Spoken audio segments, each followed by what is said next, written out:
அன்பான மக்கள் அனைவருக்கும் வணக்கம்ங்க. இன்றைக்கி வந்து நம்ம மாடி தோட்டத்தில் ஒரு அறுவடை பதிவு தாங்க பார்க்க போகிறோம். நிறைய அறுவடைகள் இருக்கிறதுனால நான் இன்றைக்கி இதை லாங் வீடியோவுக்கு கொண்டு வந்திருக்கேன். எப்போவும் மாதிரி மல்லிகைப்பூக்கள்ங்க, குண்டு மல்லிகைப்பூக்கள் இன்றைக்கி ஒரே ஒரு செடியிலேயே 25 பூக்கள் இருந்ததுங்க. தினமும் வந்து நான் மல்லிகைப்பூக்கள் பறித்து உங்களுக்கு தனிப்பதிவாகவே கொடுக்குறேன். ஏன்னா நிறைய பூக்கள் இருக்கிறதுனால மல்லிகைப்பூ வச்சு அழகழகான பாடல்கள், இனிமையான பாடல்கள் இருக்குது இல்லைங்களா, அதை வச்சு நான் கொடுத்துட்ருக்கேன்.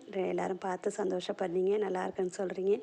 ஒரு சின்ன தொட்டிலே இவ்வளோ பூக்களும் இவ்வளோ மொட்டுகளும் இருக்கிறதுக்கு என்ன மாதிரியான பராமரிப்புகள் நான் கொடுக்குறேங்கிறத இதுக்கு முன்னாடி கூட ஒரு பதிவு கொடுத்துருக்கேன். மல்லிகைப்பூ வளர்ப்பு பற்றி யாரும் பார்க்காம இருந்தீங்கன்னா அந்த பதிவையும் பாருங்கள். சின்ன தொட்டியில் கூட நிறைய பூக்கள் பறிக்கலாங்க. 2 நாள் சேர்த்து நம்ம கட்டி கடவுளுக்கு வச்சு பார்க்கலாம், நம்மளும் வச்சுக்கலாம். அவ்வளோ அழகாக இருக்குங்க, அவ்வளோ வாசனைங்க. நான் வீட்டு பூன்னா அது வீட்டு பூ தாங்க. கடையில் வாங்கும்போது இருக்கிற பூவில் அந்த வாசனை இல்லைங்க. அதை நான் உணர்ந்து சொல்கிறேன். அதுக்கப்புறம் பாருங்கள், ஏப்ரல் வந்துடுச்சு. இப்போவும் வந்து டிசம்பர் பூக்கள் பாருங்கள், 2 பூக்கள் இன்றைக்கி இருந்துச்சு. அதுக்கப்புறம் ரோஸ்லாம் வந்து நேற்றே பறிச்சிருக்கணுங்க. நாட்டு ரோஸ் பனிக்காலத்தில் 2-3 நாட்கள் தாங்கும். ஆனால் வந்து நேற்று ஒரு நாள் தாங்க பறிக்கல. அந்த நுனியெலாம் லேசாக கருக ஆரம்பிச்சிடுச்சு. அந்தளவு வெயில் தாக்கம் அதிகமாக தாங்க இருக்குது.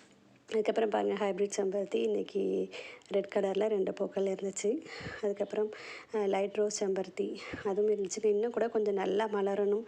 அதனால் வெயில் 9-9:30 எல்லாமே கொளுத்துதுங்க. அதனால் வந்துட்டு மயக்கமே வந்துடுது பறிக்கும் போதுட்டு. அதனால் நான் சீக்கிரமே இன்னும் கொஞ்சம் மலர்றதுக்கு முன்னாடியே பறிச்சிட்டேன். ஒயிட் செம்பருத்தியும் இருந்துச்சுங்க, அதையும் பறிச்சுக்கிட்டேன். அதுக்கப்புறம் பால்சம் பூக்கள் கொஞ்சம் பறிச்சுக்கிட்டேங்க. ஒயிட் ரெட்லாம் இப்போ சூப்பராக பூக்க ஆரம்பிச்சிருக்கு. நிறைய செடிகளில் பூக்க ஆரம்பிச்சிருச்சுங்க. நம்ம புதுசாக விதைகள் போட்டதுலலாம் அழகழகாக இருக்குது பாருங்கள். லைட் ரோஸாகவும் பூக்குது, அதுவும் பார்க்குறதுக்கு ஒரு மினி ரோஸ் மாதிரி அழகாக தாங்க இருக்குது. நிறைய செடிகள் இன்னும் நிறைய விதைகள் கொட்டி வேறு முளைச்சிருக்கு. நிறைய விதைகளும் சேகரிச்சுக்கிட்டே இருக்கேன். இப்போ இந்த வெயிலில் விதைகள் சீக்கிரமாகவே ரெடி ஆகிடுதுங்க. அதனால் விதைகள் எடுத்து வச்சுக்கிட்டே தான் இருக்கேன்.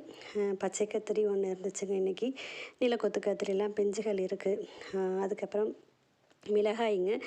இந்த மிளகாய் பற்றி சொல்லணுங்க. இது வந்துட்டு இது என்னன்னே தெரியலங்க, நல்லா குண்டு குண்டாக இருக்குதுங்க. பார்க்கவே ஒரு பீன்ஸ் மாதிரி இருக்குதுன்னு சொல்லலாங்க.